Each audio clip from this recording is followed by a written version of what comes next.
Bonjour à toutes et à tous. Marilyn Morand, Chimie Énergie. J'ai en charge la politique juridique, la sécurisation des parcours pro et je suis élue au BN Cadre depuis hier. Moi, j'avais envie d'échanger avec vous sur ce qui a été déjà partagé pendant ces 2 jours de congrès. Manager, changement avec la crise, défis pour les années à venir, quels repères. Et j'ai envie de parler de l'activité syndicale. Je me déconnecte un petit peu des témoignages précédents, mais on a eu l'occasion de l'évoquer. Nouveau mode d'organisation du travail, nouvelle forme de travail. Derrière, c'est une nouvelle forme de syndicalisme, nouveau mode d'expression du syndicalisme. Qu'est-ce qui se passe pour les élus, les mandatés, les managers de section, parce que c'est ce qu'ils font aussi. Changement avec la crise, c'est l'interaction avec les salariés, la visibilité de notre organisation, de nos représentants. On est aussi élu pour qui on est. On est élu pour les valeurs qu'on incarne.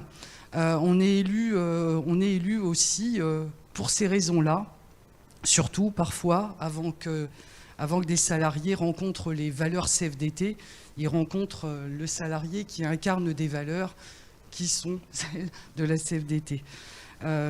Rencontrer les sites sur les salariés, rencontrer les prestataires, c'est pas anodin. De rencontrer ceux qui travaillent aussi pour l'entreprise, les intérimaires, les nouveaux embauchés, les jeunes embauchés. C'est des vrais défis. Le défi, c'est d'adapter notre syndicalisme au nouveau mode de travail. Télétravail, travail à distance, flex office, ça a été évoqué pendant ces 2 jours. On fait comment demain du syndicalisme dans un environnement virtuel ? De nos camarades parlaient d'hologramme. J'espère pas qu'on arrivera là. Notre ADN, c'est quand même cette visibilité, cet humanisme qu'on amène dans nos rencontres, avec qui on est et avec ce qu'on porte. Donc comment on fait pour solliciter dans un temps qui a fait l'objet d'échanges super intéressants, la question des temps, elle va venir aussi interroger notre activité syndicale, notre façon d'agir syndicalement. 75% des travailleurs sont aujourd'hui sur site, c'est ce qu'évoquait Laurent dans son intervention. 25% sont en dehors des sites et de plus en plus à leur demande, et on négocie pour eux. Mais comment est-ce qu'on va s'adapter, nous, avec ces nouvelles modalités ? Est-ce qu'on va être le 101e mail qui arrive dans la journée, est-ce que qui sera pas lu, parce que ras-le-bol, parce qu'au niveau du temps, j'ai peut-être plus mon temps de transport quand je suis francilien, mais du coup j'allume plutôt l'ordi et je l'éteins plus tard. C'est quand même largement ce qui se passe. Est-ce que la visio qu'on va proposer, elle va pas lasser après les 15 visios de la journée ?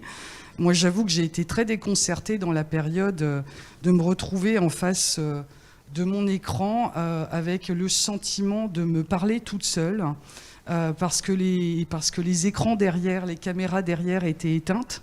Et je peux le comprendre, on peut en avoir un petit peu marre aussi parce qu'on est un peu dans notre espace privé quand on est dans cet espace d'échange.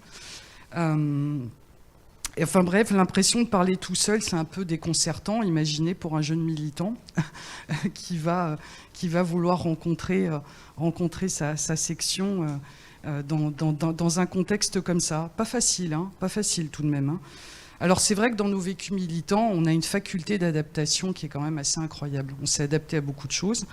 On s'est adapté au changement des environnements. On s'est adapté des bureaux individuels aux espaces complètement déshumanisés, pour lesquels la confidentialité de la rencontre syndicale n'était tout de même absolument pas possible.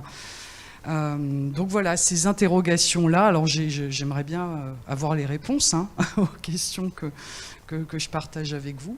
Mais pour moi, ce sont des vraies questions. Et pour finir, on est en pleine campagne électorale, deuxième tour des élections CSE. Donc ça démarre très fort. On est sollicité par des équipes sur la question de la syndicalisation des cadres et de notre visibilité cadre dans la période. On avait une action prévue la semaine prochaine avec l'équipe Total Énergie, une action de visibilité en bas des tours, voilà, parce que ce qui nous paraissait important, ce qui nous paraît toujours important, c'est d'aller à la rencontre de ceux qui ne nous connaissent pas, d'avoir un temps d'échange avec eux. Cette action-là, eh bien, évidemment, elle a été annulée dans le contexte, puisqu'il n'y a plus que 25% des salariés qui sont présents, et pas sur les mêmes jours, donc ça ne facilite pas l'activité. Donc on a innové, on a imaginé, on a créé. L'équipe a beaucoup travaillé à construire des visios, construire des vidéos super bien faites. Voilà, donc ces formats-là, ben, c'est aussi une opportunité. Mais il faut se dire aussi que ce ne sera pas possible pour toutes les équipes militantes qui ne sont pas forcément outillées, qui n'ont pas forcément ce bagage technique et qui n'auront pas forcément les moyens de diffuser, parce que pour diffuser, il faut des adresses mail, parce qu'il faut qu'on respecte aussi le RGPD. Donc il faut qu'on fasse avec toutes ces contraintes-là. Donc voilà, c'est un appel à comment est-ce qu'on peut créer, phosphorer, élaborer ensemble des outils pour permettre dans la période, à nos militants de ne pas avoir de frein sur leur militantisme, sur leur envie d'aller à la rencontre des salariés, et puis de nous préparer à gagner ces élections haut la main. Voilà. Merci beaucoup, Marianne.